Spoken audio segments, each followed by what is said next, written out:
Découvrez l'histoire fascinante et tragique de Dorothy Jane Scott, une affaire qui a bouleversé la ville d'Anaheim en Californie. Préparez-vous à être captivé par un true crime policier effrayant qui vous laissera sur le bord de votre siège. Découvrez également les détails poignants de sa disparition, le mystérieux appel anonyme qui a semé la terreur et son tragique enlèvement suivi de son meurtre.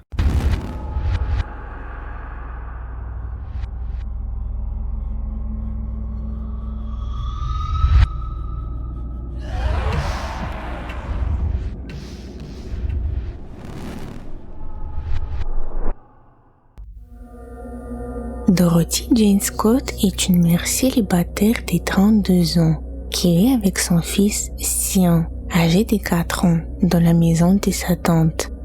Elle travaillait comme réceptionniste dans le magasin local que possédait son père. Ses collègues de travail et ses amis disaient qu'il préférait rester à la maison, qu'il était une fervente chrétienne, qu'il ne buvait pas et qu'il ne fumait pas. Ses parents gardaient leur petit-fils pendant que Dorothy travaillait.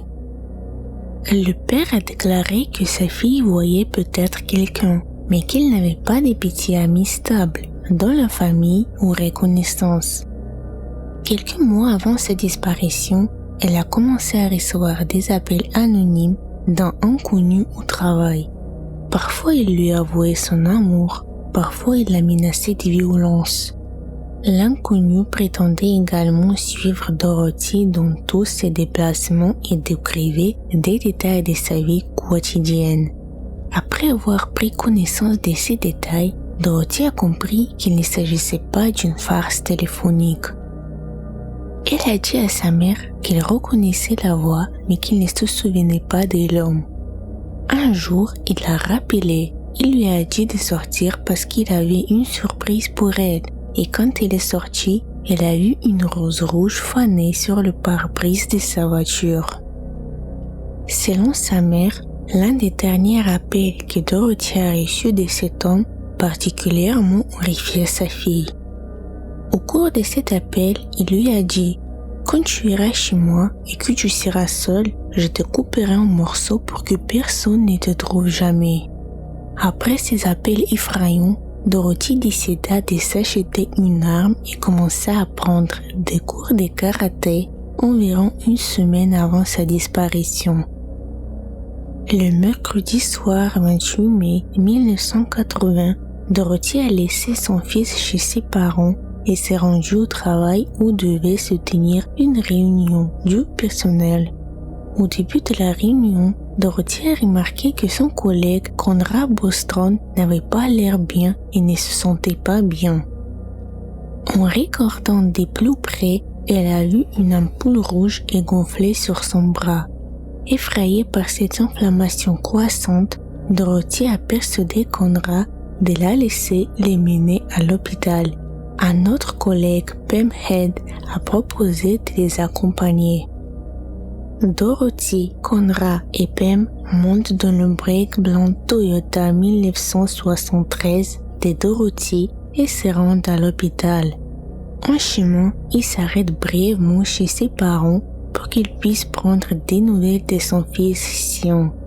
Pendant qu'il était à la maison, sans raison apparente, elle a remplacé son foulard noir par un foulard rouge. Puis, elle est retournée à la voiture et ils se sont rendus à l'hôpital. À leur arrivée, les médecins ont constaté que les bras de M. Bostrom étaient inflammés à cause d'une morsure d'araignée. Pendant que Bostrom était au cabinet médical, Dorothy et Pam l'ont attendu dans la salle d'attente. Elle lisait des magazines et parlait à son collègue.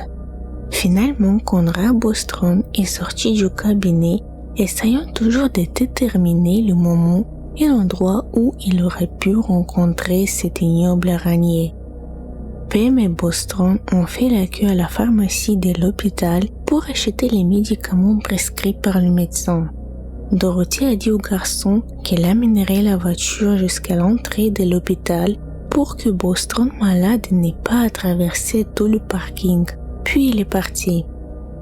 Lorsque Bostrom a reçu ses médicaments, Pam et lui sont sortis sous le porche de l'hôpital, s'attendant à voir la voiture de Dorothy, mais elle était introuvable. Leur perplexité s'est transformée en inquiétude, puis en soulagement lorsqu'ils ont vu la voiture de Dorothy approcher. Mais s'est rapprochée à une vitesse relativement élevée et ne semblait pas avoir l'intention de s'arrêter. Pam et Conrad, aveuglés par les phares, leur firent un signe de la main, mais la voiture tourna brusquement à droite et sortit du parking. Ils ont couru après la voiture et l'ont regardée disparaître dans la nuit. Ce qui est intéressant, c'est que l'article du journal original sur cette histoire indique qu'il y avait une autre voiture plus petite devant la voiture de Dorothy. Mais ce détail n'apparaît dans aucun des articles ultérieurs. Ils essayaient de comprendre pourquoi elle était passée devant eux et ont supposé qu'il était peut-être arrivé quelque chose à son fils et qu'elle était allée le voir immédiatement. Ils ont décidé d'attendre son retour 1 heure à passer, puis 2, mais Dorothy ne s'est jamais montrée. Plus tard, Pam a appelé les parents de Dorothy et leur a demandé si elle était venue les voir. Ils ont répondu qu'ils ne l'avaient pas vue de la soirée. Au bout d'un moment, ils ont prévenu la police, mais celle-ci n'a trouvé aucune raison de s'inquiéter. Les parents espéraient toujours que Dorothy reviendrait à la maison, mais les événements ont pris une tournure terrible lorsque quelques heures plus tard la voiture de Dorothy a été retrouvée calcinée dans une ruelle étroite à 16 km de l'hôpital. Il n'y avait aucune trace de Dorothy à l'intérieur. Dans les jours qui suivent, la police enquête sur sa disparition.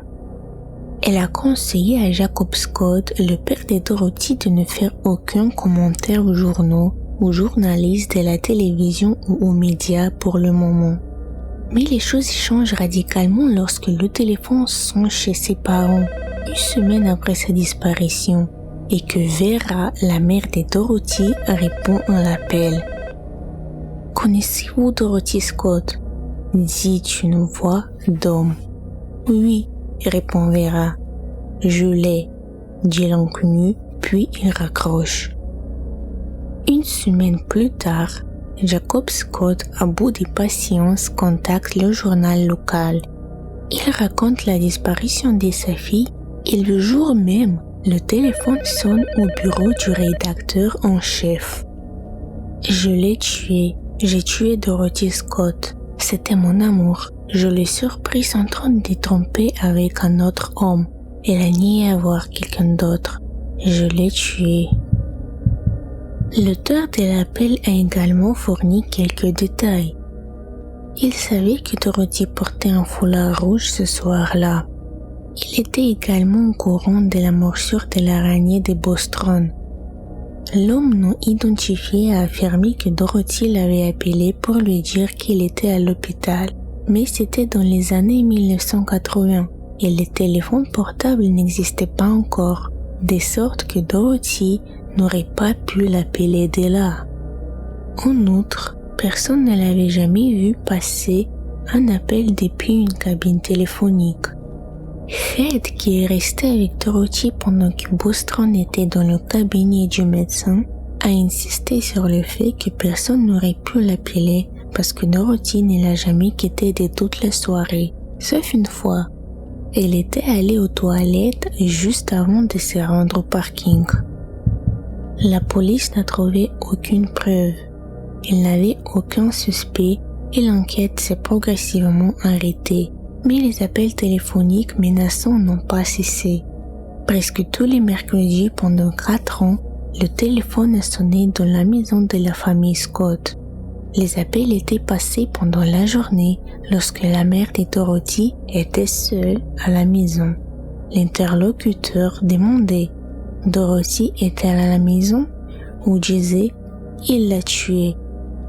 La police a installé un magnétophone dans la maison et la voix de l'appelant a été enregistrée, mais personne n'a reconnu la voix qui était rauque est clairement déguisé.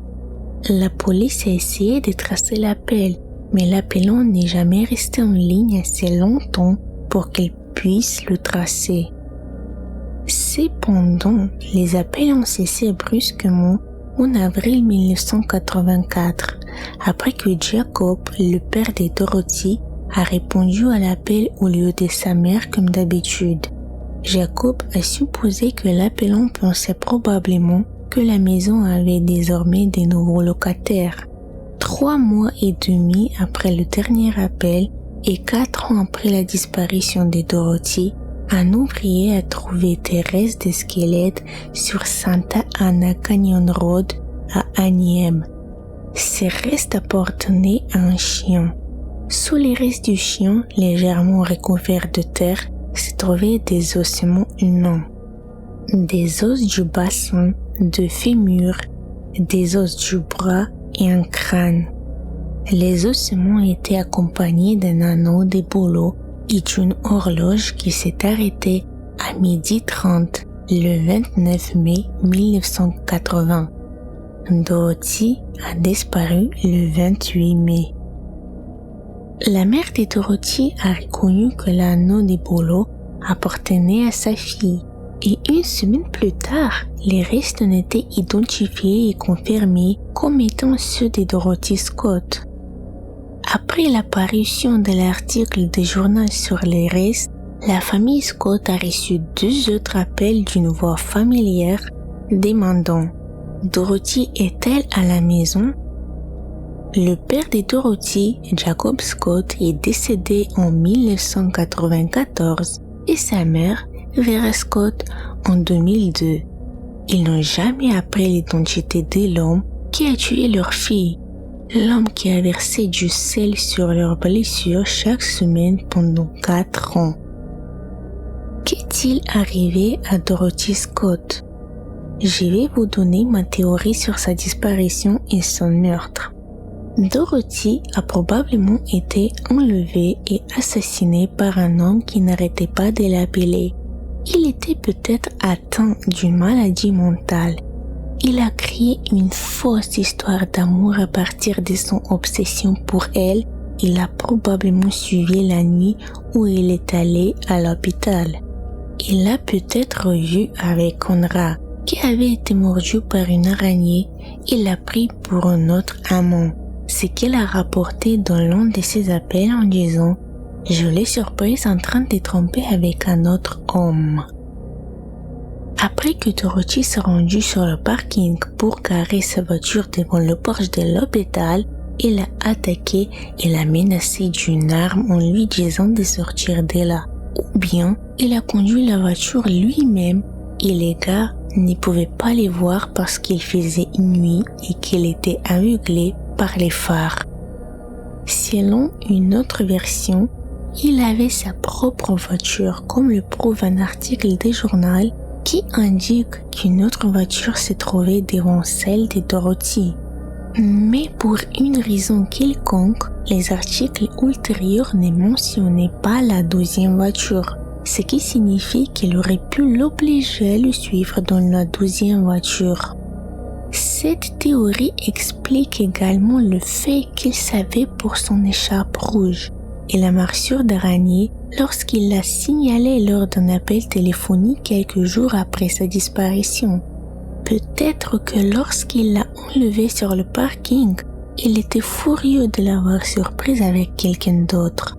Il a probablement essayé de lui expliquer qu'il s'agissait d'un collègue de travail qui avait été mordu par une araignée et qu'elle avait décidé de l'emmener à l'hôpital, d'où sa connaissance des morsures d'araignée.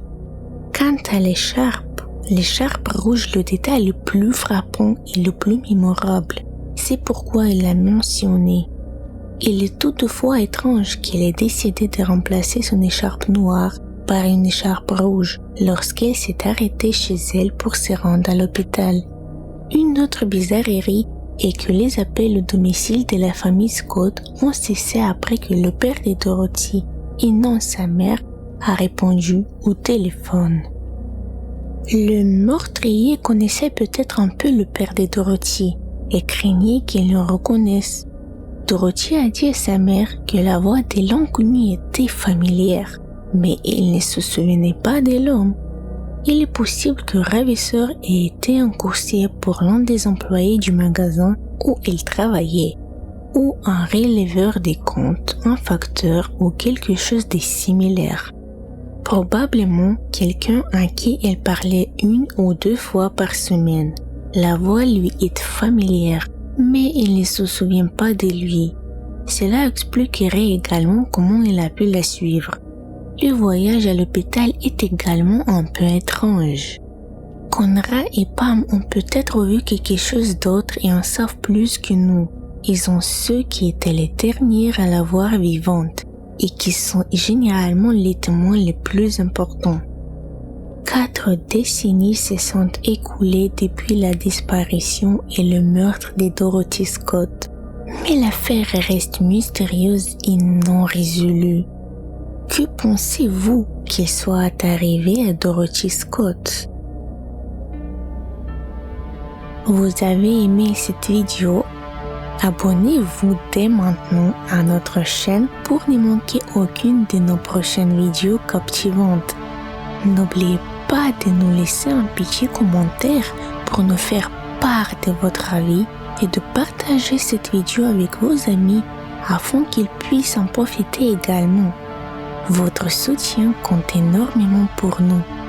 Merci infiniment d'avoir regardé et à bientôt.